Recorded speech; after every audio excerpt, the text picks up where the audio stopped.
안녕하세요. 임진석입니다. 한국사 두 문자 암기 팁. 오늘은 근대 태동기 문화편입니다. 자, 조선 후기 문화편, 근대 태동기 문화는 두 개로 나누어져 있는데 그 중에서 오늘 첫 번째예요. 자, 어떤 내용들이 우리를 기다리고 있을까 한번 가보자. 첫 번째 실학이라는 되게 중요한 주제가 나왔다. 실학이라는 주제, 조선 후기에 실제 우리 문제에 관심을 갖는 학문적 경향, 이런 학문을 우리는 실학이다라고 했었고요. 실제 문제 어떤 것에 관심을 갖냐, 크게는 두 가지로 나누어 봤습니다. 첫 번째, 중농학파다.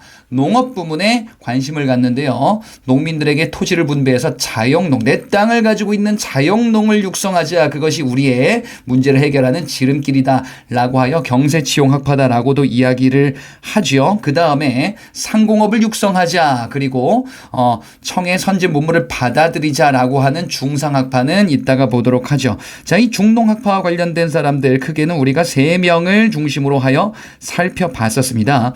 유형원, 이익, 정약용 중에서 유형원과 이익을 본다. 정약용 이분은 어디 갔습니까? 자, 뒤에 따로 정리할 거예요. 기다리시고요. 자, 이 두 명과 관련된 내용들 한번 키워드들 정리해 볼게요. 유재석 형님은 말이죠. 우리 유느님 반개탕을 균등하게 분배한대. 이 삼계탕보다도 양이 적은 반개탕을 균등하게 이렇게 분배를 해주시는구나. 역시 유느님. 자, 영업 제한을 당한 좀스런 곽성호 씨. 코로나 때문에 좀 힘드셨나 봐요. 근데 약간 조금 좀 좀스럽기도 하고 또 긍정적인 것 같기도 하고 이분이 생각하기를 에이 그래 놀았으니까 뭐 이익이지 뭐 이렇게 생각을 했나 봅니다.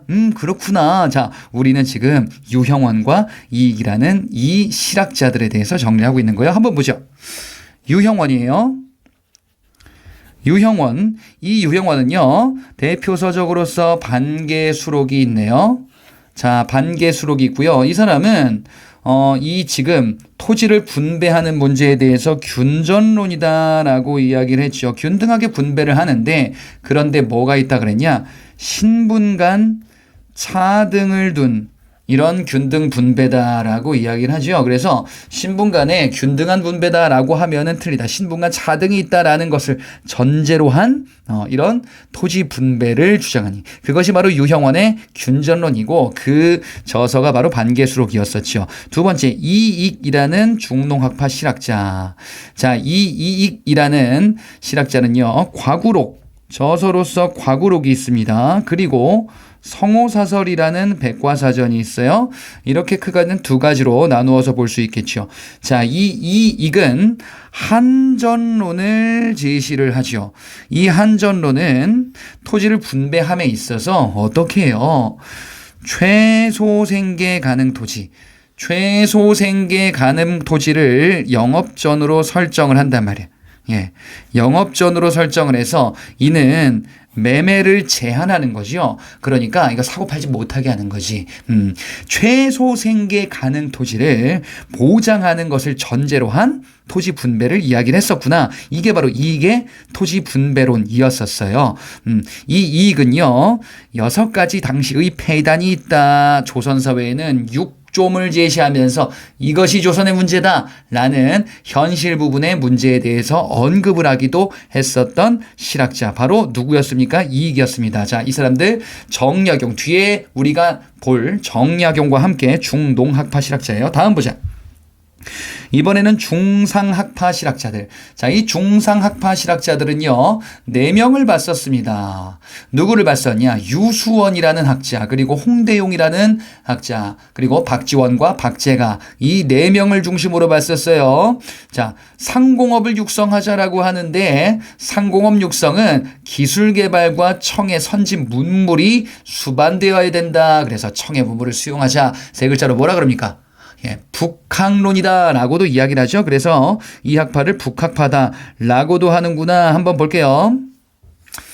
자, 감히 수원 가서 웃어? 너희 자식 말이지. 수원이 어떤 데인지 알고 웃어? 웃고 있어? 예. 어이, 무서우신 분인가 봐. 홍대 출신 의사님아, 그러지 마세요. 쫄았나 봐요. 지원자의 생각은 좀 과하여라.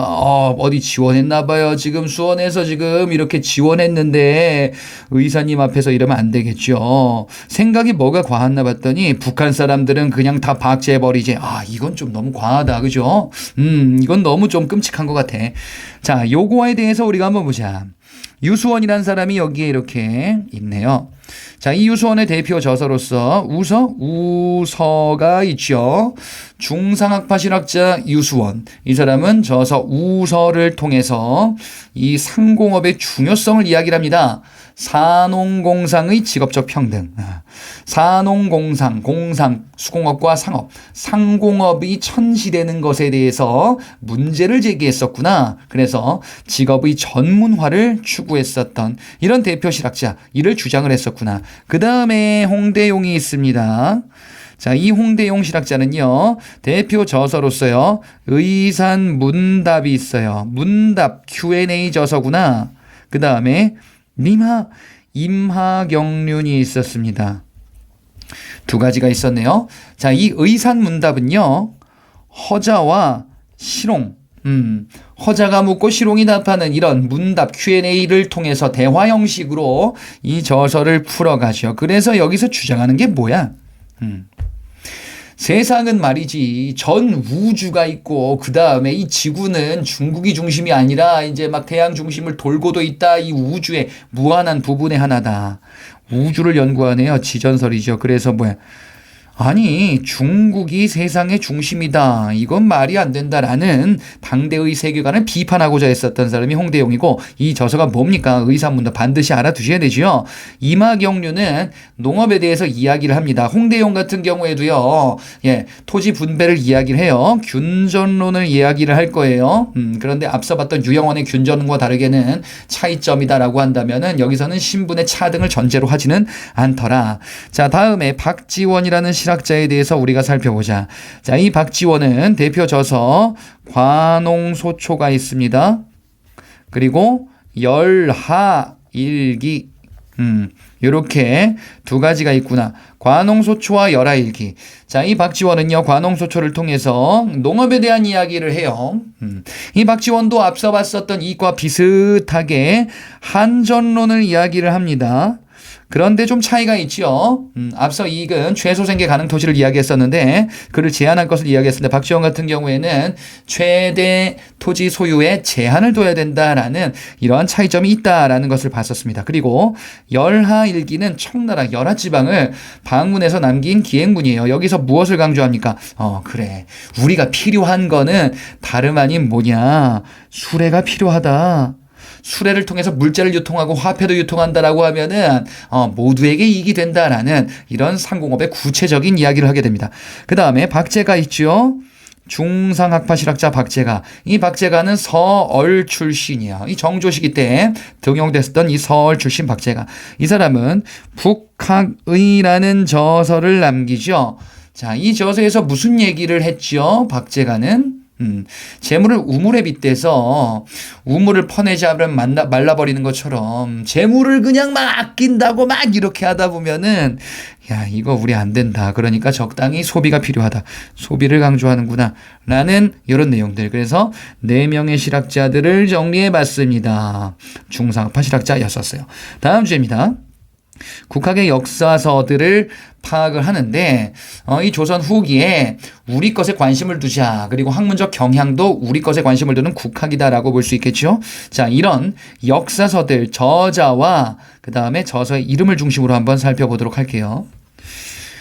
휘동이가 말이죠. 한치를 해동해서 먹어. 냉동실에 있었던 한치를 전자레인지를 해동해가지고 먹었는데 그랬더니 그냥 막 슈퍼파워.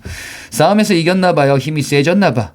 아니 그래가지고 얘가 말이지 그냥 강목을 들고 독자적으로 온 동네를 다니면서 혼전하고 엄마 허락도 안 받고 말이죠. 두목님 허락도 안 받고 온 동네를 그냥 정복해버렸대요. 야 진짜 무서운 휘동이다. 자, 조선 후기에 나왔었던 대표적인 역사서들인데요. 일단 하나둘씩 보는데 안정복이 있습니다. 안정복이 썼었던 동사강목이 있어요. 안정복의 동사 강목. 자, 이 안정복의 동사 강목이라는 역사서는 우리의 역사를 바라보는 데 있어서 정통론을 이야기한다. 왜? 강목체를 바탕으로 저술이 되었으니까. 강목체는 강과 목의 형식인데 성리학적 정통론이 반영됐었던 그런 역사 서술 방식이었다. 그런데 이는 독자적 정통론, 우리만의 독자적 정통론, 우리만의 정통체계를 확립하자라는 것을 주장했었던 이 사람이 안정복이고 그 저서가 동사 강목이었었어요. 이 독자적 정통론에 따르면요. 신라를 정통으로 통일 이후에는 삼게 되죠. 물론 삼국시대 때는 정통을 잡지 않은 무통으로 잡는데 통일 이후에는 신라를 중심으로 잡는다. 그래서 여기서는 발해가 우리 역사에서 제외된다라는 이러한 그런 포인트가 하나 또 있기도 했었습니다. 자, 그리고 한치윤이라는 사람이 해동 역사를 저술하게 되어 한치윤의 해동 역사. 한치윤의 해동 역사는 우리의 역사를 편찬하는 데 있어서 중국과 일본의 자료까지도 망라하면서 참고했었던 이러한 실증적인 경향이 반영되었다라는 것을 봤었어요. 그리고 이긍익이라는 사람이